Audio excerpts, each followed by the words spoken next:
Hello and welcome to my channel. For this episode, we're going to be looking at the Glock survival knife FM81. Nothing much can be said about this knife that hasn't been said on YouTube. Quick search, it's like everyone has already did something to this knife, smashed bricks with it, just unholy things, and you would still be wondering how on earth is this knife surviving any of those torture tests. So basically, it doesn't need much of an introduction, but for my style of video presentation, let's just take a look at this knife, namely the Glock survival knife FM81.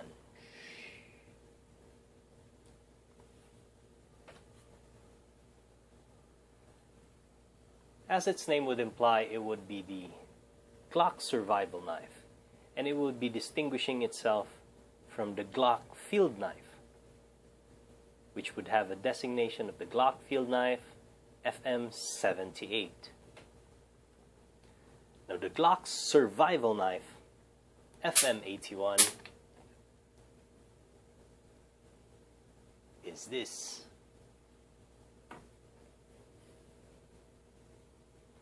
And it would have that sawtooth serration to distinguish it from the Glock field knife FM78.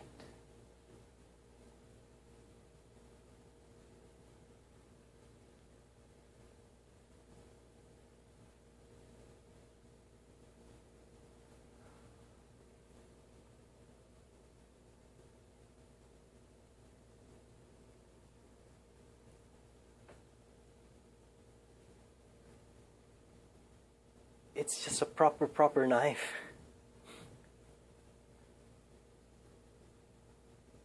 Although the profile of the blade looks really thin, but the thickness of it makes up for its robustness.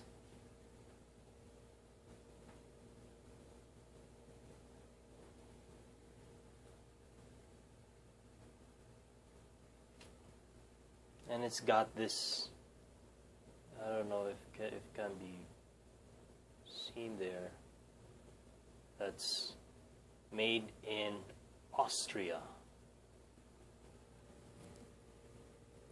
Although the spring is not confirmed, although the steel used is not confirmed, they are saying that it's spring steel. So if you're familiar with spring steels, it's probably a 5160 spring steel. But there are different kinds of spring steel. As what the Nepalese are using in their kukris. Spring steel made by Mercedes-Benz is the best. So this being Austrian, I would just say that they would not choose anything less than a Mercedes-Benz surplus spring steels, junk shop spring steel that can be found lying around just nearby.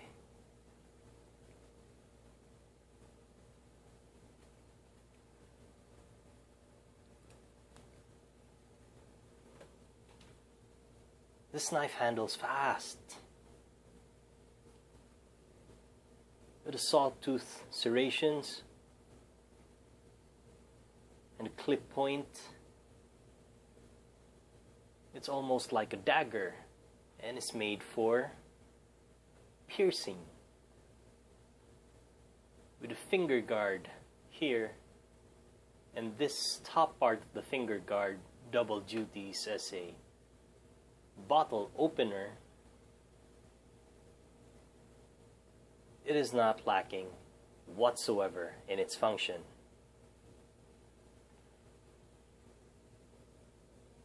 Plus, for whatever it's worth, this polymer, well, you know Glock pistols, if you haven't heard of a Glock pistol, you have been probably living in a cave.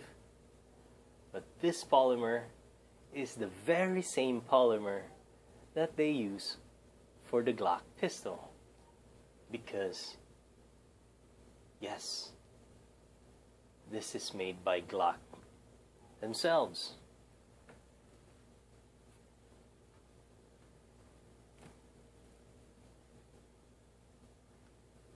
Same as with the sheath.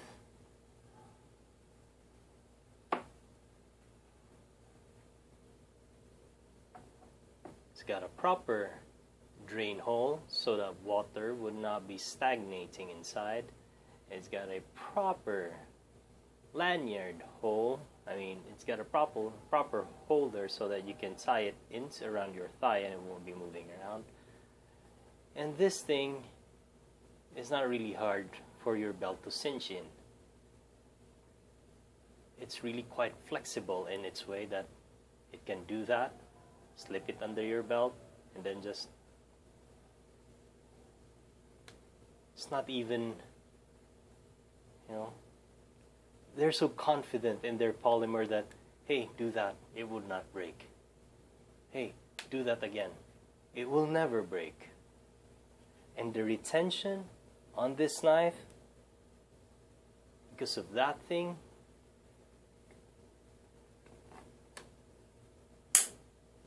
wow, that's just a massive click. And how you unsheath it, same as this one, you take it out of its slot by doing that. It's the same for here. You don't need to pry it out here, you just need to do a little bit of, and it's out of the sheath. Nicer thing is, the sheath is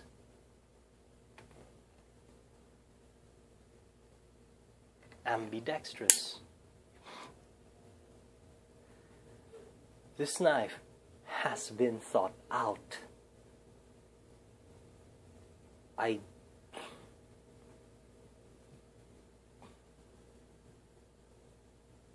would say that there is nothing wrong with this knife. Glock logo there, Glock logo here, Glock logo on the blade with a Made in Austria badge to it.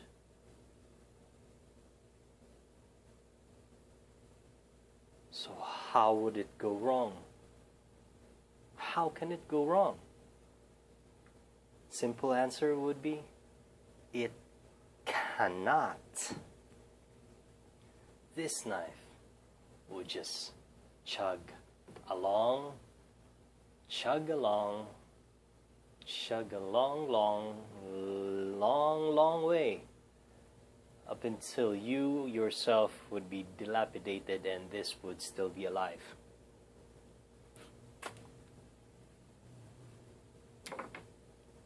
Quick look at the specs.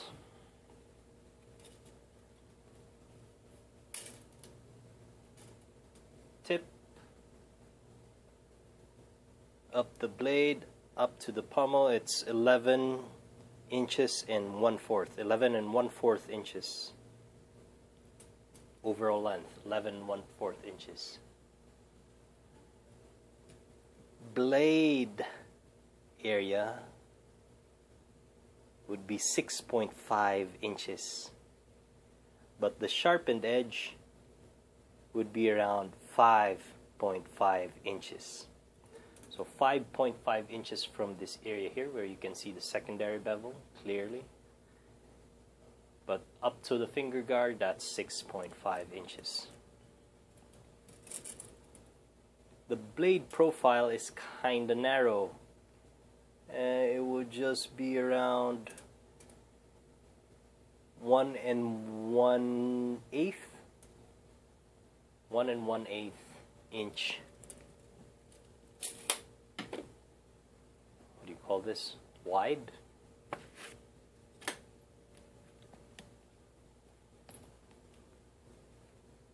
And for the thickness,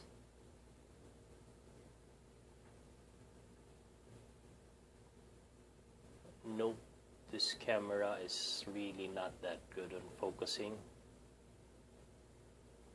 It would be at 5.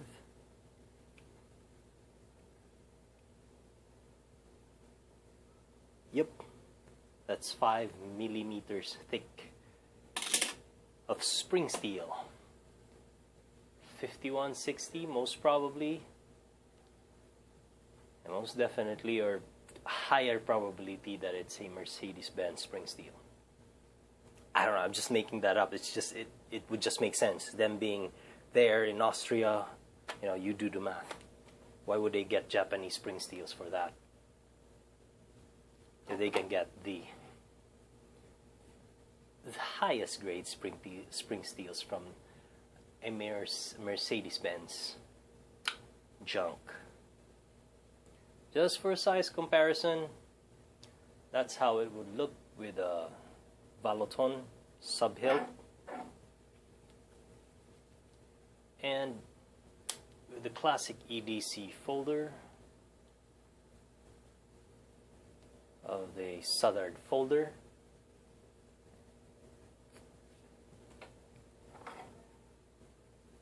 And this would be it with a Japanese Kiradashi.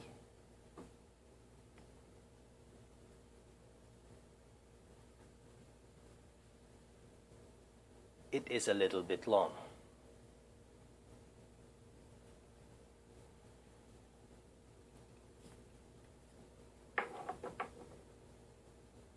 There's just so much going on with this knife. It's a no-brainer knife. If you want something to take into the woods, and what this knife is, Glock survival knife, FM81, and this is what it would be doing to give you a survival edge if ever you're going to be in that survival mode.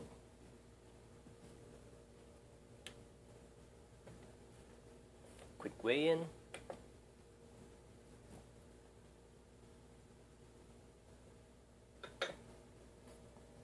.0 ounces, 7 ounces flat, 0.43 pounds, and 198 grams. 6.9 now.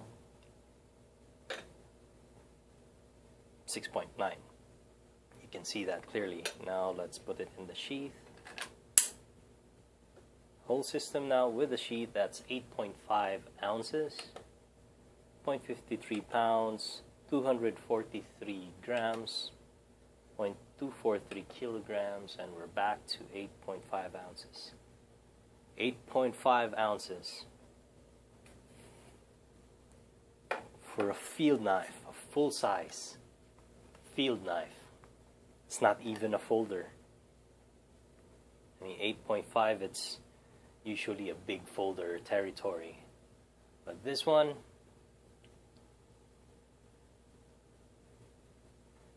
it's a full-length blade. I mean, it's a blade that's has a lot of area, and the shape of it very much designed for thrusting. I mean, the thrusting ability of this knife would not be lacking. For the final check, let's just see how sharp this knife is. And the yellow pages test. Usually, field knives, they're not so good with cutting paper. But let's see how this Glock fares.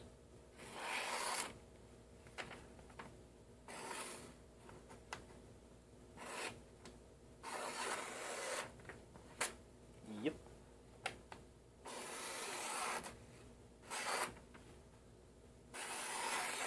Well, well, well.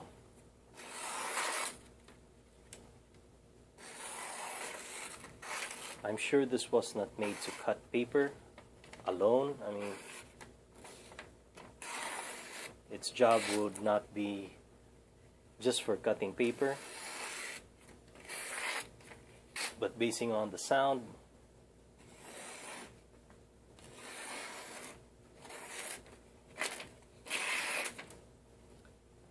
it can clearly do a good job.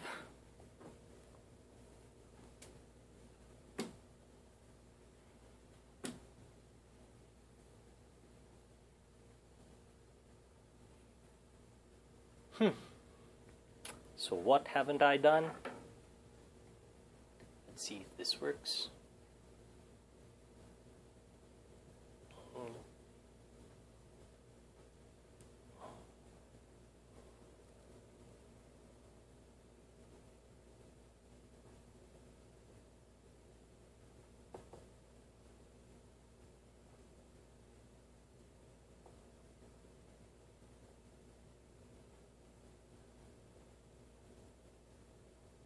See that? Made in Austria, 81. Glock logo here.